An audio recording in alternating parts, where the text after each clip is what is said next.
Hello, welcome to Board Game Bonkers. I'm JC, and today we're going to take a look at 10 board games better than Jenga. Now, Jenga was a really good classic game. It came out about 1983, and I have very fond memories of that. And there's something fun about actually losing about Jenga, because just watching that tower collapse.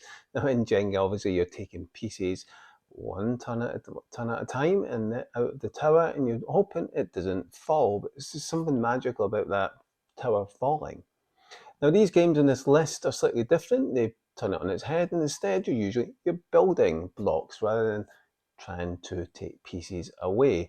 Now, some of these games have some variations of gameplay which I really do enjoy, so I'm not going to give a full overview of how the games play. It's not what this is about. It's just looking at 10 games that are better than Jenga. If you like Jenga, I think you'll really enjoy these games because they offer a lot more variety. Now, I know Jenga's come out with different variations over the years, but these games offer a little bit more. So let's get to the list, starting with my number 10, and that is Bandu. Now, Bandu came out in about 1987. It's an old game. I think they've done a good job of this because this is about auctioning. So what you're going to be doing is you've got these different pieces which are quite strange in shape. You've got some egg shape, you've got circles, you've got oblongs, you've got triangles, wedges, etc. And what you'll be doing is you'll be auctioning them off. So you're choosing a piece to auction, paying using your gems, which are your coins, whether you want that piece or not. You can also auction pieces that you don't want, you want to give to the other player, essentially. So obviously the lowest person that bids will get that particular piece that the others don't want, etc., etc. Or you can bid for a piece that you really want by bidding the highest amount. I really like that in terms of bidding and introducing it into a tower game, and then you'll be building that tower and trying to place the pieces on, hoping they don't fall. Unlike Jenga, when it falls, you're out. But I really like that auctioning, the bidding that you're doing and auctioning off the pieces. I think that gives a twist. Given this is quite an old game, it's really hard to get a hold of, which is why it's low on the list. But it certainly does give a different type of feel in this game play compared to a lot of the others on this list in Jenga. So let's move on to my number 9. And my number 9 is, although it's aimed towards children, I think this is a really good family game. This is Tac Tac Jack. Now, this has different types of names. It's been released in different countries under different names. So whatever one it is in your country, they're all pretty much the same. Now, what this is doing is has a similar feel to Jenga, except you're going to be trying knocking off pieces using, I was going to say a hammer. It's not a hammer. It's an axe. And what you'll be doing, you have core pieces that build up, and connected to those core pieces are the outer edges. And what you'll be trying to do is you'll be hitting it twice on your turn, and you'll be trying to get the pieces to fall, not the core piece, but the outer pieces, without the core pieces falling. So it's really tricky, and it has that feel of Jenga, except you have no control of just pushing it with a finger. You've got to use another tool, in this case an axe, to try and knock off that piece, the outer pieces from the core. And it's really tricky. How hard do I hit it? Okay, if I hit it too hard, I might knock off other pieces. The whole thing might fall if I knock it too hard. I really like that, and I think that's fun, and it gives that feel of Jenga, a bit added complexity, and it works really good with kids as it does with adults. Really good fun to play this, and I think it's a laugh, even if you want it as a slight party game as well. So I think they've done a good job to almost take the idea of Jenga and just add a little twist to it, and a little bit more complex in terms of how difficult it is to try and knock off those edge pieces on the circles without actually knocking the core off. And it's really difficult as it sways, and I really like that. I think they've done a fun job. And although it's plasticky, if you prefer wooden pieces, you might prefer others that are on our list. So let's move in to my number 8 then. And this is completely different, and I really like this. Given I'm not a fan of apps, I think they've done a good job, and I like this one. This is Beasts of Balance. So what you're doing is you've got these different pieces, and you'll be creating animals, and weird funky animals.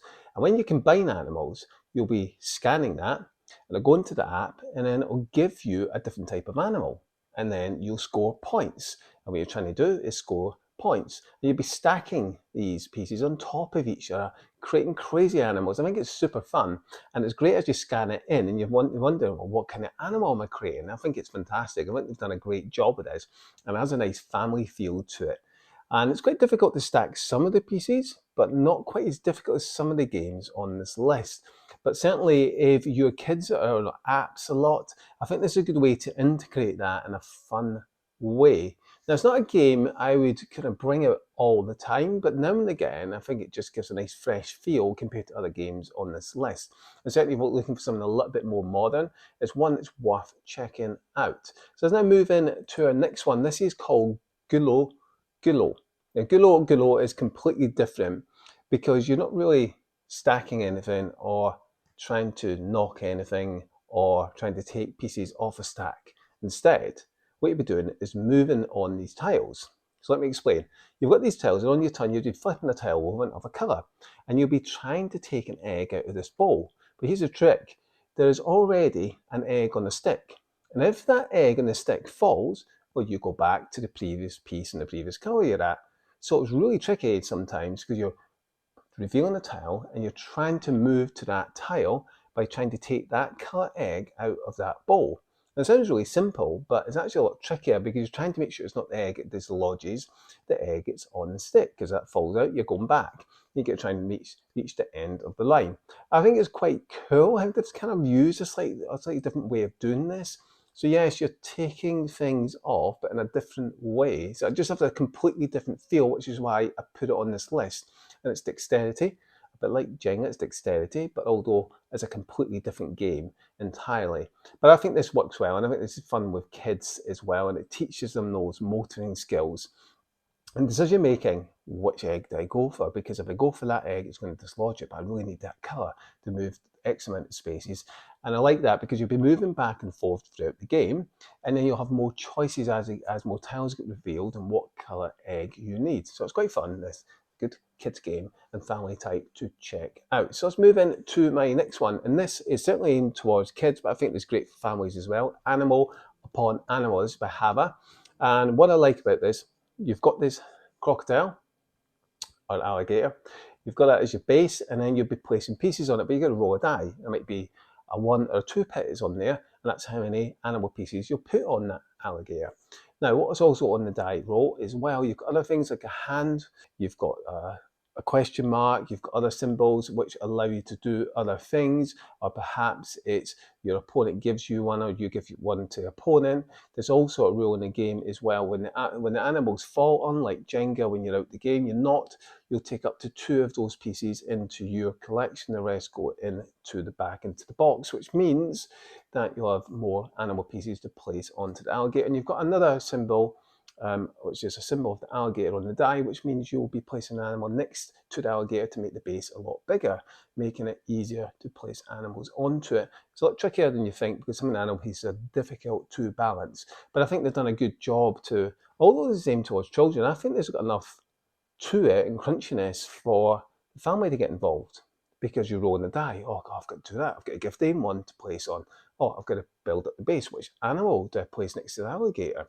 Oh, I've got to put that extra piece to place on. Oh, if it falls, I'm getting up to 2 pieces back.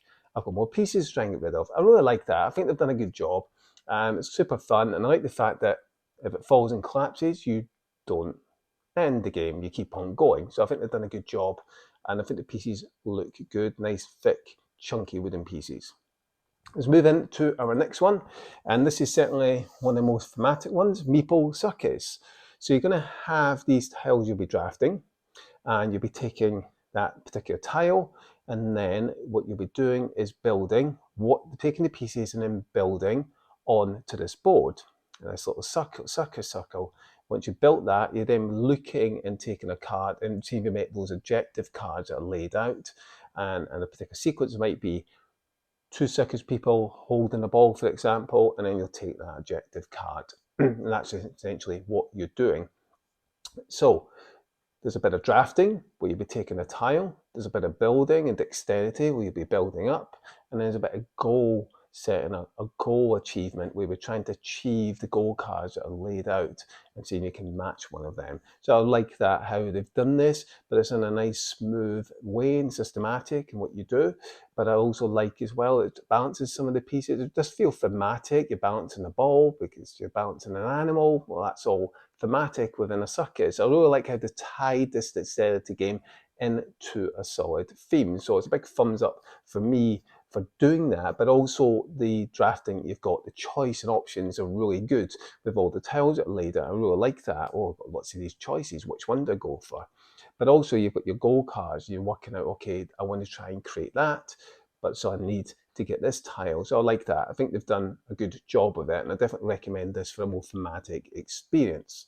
So let's now move into our next one, and this again is thematic to some extent. This is Men at Work.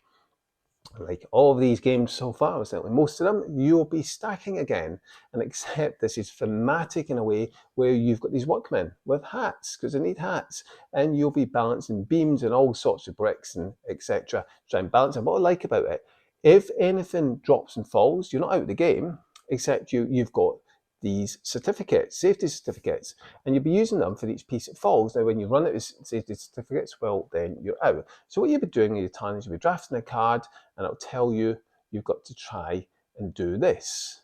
Balance this with this, using that, and then you'll be carrying that out, and then trying to create that. So I really like that, and I think they've done a good job to create the theme. And sometimes you don't always know what you've got to build, because it's a bit of drafting with a card. You'll be taking a card, seeing what you're going to build, revealing that, and then trying to build it. So I really like that.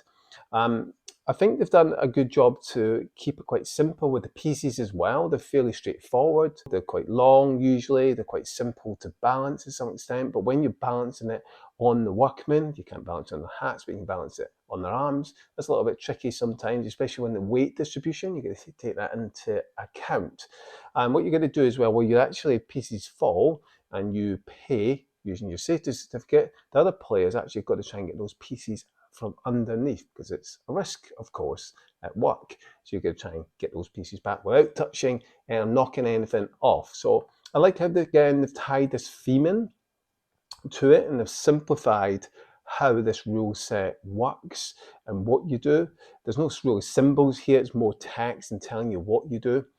So keep that in mind for younger players. But certainly I think they've done a good job to create a more family type of game that feels a bit more adult-like in some ways, rather than just aimed towards children. So I think they've done a good job to that, as well as keeping that theme. It might not have as much variety or variation as some of these other games, but I think they've kept the most simplistic way of doing it, and rather than using heavy symbols, they've just used text. I think they've done a good job of that. So let's move in to my next one. This is Rhino Heroes, particularly the Super Battle one. Now, if you like stacking cards, well, this is ideal for you. So what you're essentially doing, you've got a base, you'll be laying down, you'll be stacking these cards. They're kind of like doors. They fold these cards and really thick, and then you'll be putting floors on, and then you'll be rolling the die to see how many floors your superhero goes up. And this is the fun part. When your superhero is on the same floor as another superhero, you've gone into battle, you've been rolling dice, and then you'll be seeing which one wins by the highest number. And if you lose, you go down one floor. And again, if you end up on a floor with another superhero, you're going to go into battle again. So you can end up going down several floors. So I think that's quite fun and quite amusing. And I think I like how they've done that and added that simple twist on this Rhino Hero. But this is quite an interesting one, because it has a different feel, because it's thick cards you're stacking in the fold. So you're trying to make sure the things are stacked, and you can get some crazy heights on this. I think they've done a good job to add a little bit of twist with the superhero on it as well. So check it out. That's a Rhino Hero Super Battle. So let's go into our next one, and this has a completely different feel again. This is Manara. Now Manara is quite a strange one, because you've got these pillars, and then you'll be placing these really thick cards, boards, which are quite strange shaped, almost semicircle, on top. What you'll be doing, you start with lots of different pillars, and then you can swap pillars out from this main supply. So there'll be a certain amount from the main supply made up. You'll be swapping them if you choose to do so, and then you'll be taking a card. You've got 3 different stacks of these cards, and they're stacked in different terms of difficulty. So if you want an easier one, you go for obviously for the easier ones. And then we're taking that card, and then it'll tell you, for example, put down 2 pillars. You put down 2 pillars. There might be cards that tell you to swap a pillar that's already been built to move it to a higher floor. So I really like that, how those cards give a bit of a twist. And then you'll be building that and then be adding the floors. So you'll be going by the guide of what the card tells you. So it's a little bit different than the other games. There's a different feel because you haven't got all these different weird shapes. You've got these pillars and these floors and you'll be stacking them. But it's a little bit trickier than you think because you have to go, you don't know what the card's going to be. So you rely on, hopefully, is it an easy card to go for? To go for a more difficult card. Sometimes the difficult cards are really, really brutal sometimes, especially if you have to move one piece already been built because you have to keep that balance. It's really tricky. But I like how they've done a little bit different by not giving you lots of different shapes and pieces to build. They've kind of simplified that and concentrated more on the amusement of you don't know what card you're getting. It could be a really, really, really super simple one, or it could be one of the simple ones that's a little bit trickier to do depending on the situation at the time. So I find that quite funny and I think that works really well. So I think they've done a great job with this. It actually looks really nice. It looks quite appealing. So I think they've done that well, and it looks pretty amazing when you build it. So let's move in to our last one, and this one I've got is probably the best one out of them all, I think. The reason why is because the rules slightly change all the time. This is Junkyard. You say junkyard. You essentially are thematically in a junkyard. And it's junk art, and what you'll be doing is you've got these lots of weird pieces, a bit like the first one, Bandu, that we were talking about, really strange pieces. And essentially you will have these cards to start with, and you'll be choosing one of those cards. That card at the start of the game will determine the rules essentially. So it might be the turn order changes. It might be you start with X amount of pieces. It might be you start with X amount of cards, depending on what the rules are. And it'll change it. It might be you can knock down up to 5 pieces until the game ends. So that every game feels completely different and fresh. I like about that. So on your turn, you have these cards. You'll be playing a card that gives you a piece. You'll be taking that piece. There's sometimes the rules will let you auction cards off. You'll be able to swap cards with other players. I really like that. So you'll be building your pieces up and stacking them into this pile, this tower, trying to stay in the game. Sometimes the rules might say whoever's got the biggest tower. So the rules change, and I like that from game to game. It just gives a bit of freshness. And that's why I put it high up in the list, because it just feels different each game. It isn't innovative in the way that you're just still stacking, but it's innovative in the way that rules slightly change. And it's just slight changes, but it makes the game feel fresh each time. So I like that. And I've enjoyed this every time I've played it. Even though I'm not a huge fan of dexterity games, I think a lot of these games offer something different, where you like a bit of auctioning, bidding. I really like that. The games give a little bit of a twist. So I hope you've enjoyed this list. And if you're a big fan of Jenga, I think it's worth checking these games out. I think you'll enjoy them. And even if you're not a fan of Jenga, I think it's worth checking some of these games out nevertheless, because some of them have a unique twist in how they play mechanically. And I think that is a good thing. My name's JC. Thanks so much for watching, and if you haven't already done so, please consider subscribing to the channel, and please consider giving this video a thumbs up. It really does make a difference. And let us know in the comments down below, have you tried any of these games? Any game that pops out for you? Let us know in the comments down below. Until next time, take care. This is Bonkers.